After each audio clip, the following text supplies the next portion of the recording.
Well, I think the world is open because I think now we've gotten the opportunity to prove ourselves. I think people have pigeonholed us and kind of thought what we are without letting us say who we are, without giving us the opportunity to define our own selves. And so for me, I think, of course, we are on the side of having had our first black president, and so we've experienced that, and I think people are seeing men of color excelling in so many different things. If it's business, it's law, it's sports, also classical music. There's so many things that we excel at, and I think people are hopefully open to see us to thrive in whichever genre that we apply ourselves and commit ourselves to.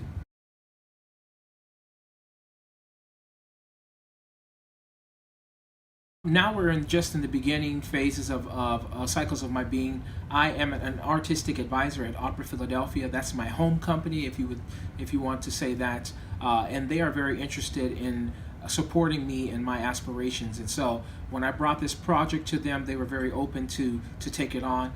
They wanted to support me, my endeavors, and my artistic vision. And so it all came to fruition by me talking to the general director there, David Devan, and him wanting to invest again their resources into this project for me. So Lyric Opera Chicago, where I'm doing that also as well, and Carnegie Hall is the other place that's the kind of like the trifecta of this song cycle.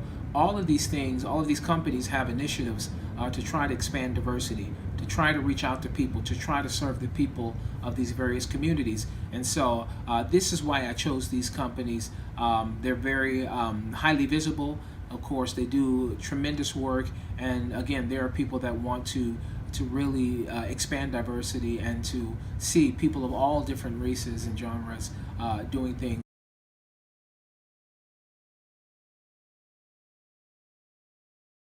There are so many, and they're probably, not household names. Of course, the great Paul Robeson, who was also a political activist, an athlete, an actor. Paul Robeson.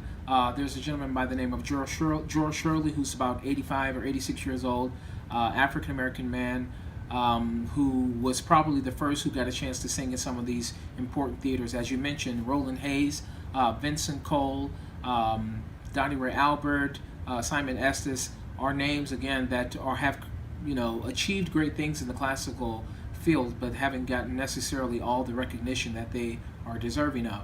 So I have my role models out there, and those are the people that inspired me to pursue my dreams of being an opera singer.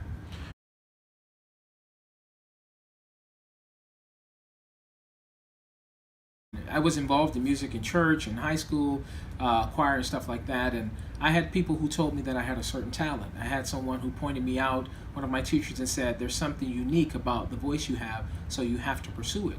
And so when I said, okay, I'm going to be singing classical music, when I look in the mirror every day, I get up and I see a black face. And so you always try to find a common thread in what it is you do. If you're a lawyer, you probably want to be inspired by someone who's an African American lawyer or an African American athlete that achieved, and so to feel like you're not the only one. And so there's so many people that are out there, but few of them were tenors, and tenors in opera always are the romantic leads. And so I did my research, and the information's out there. I had to dig for it a little bit, but I came to know some of these people that did excel and achieve great things in the world of classical music that are men of color.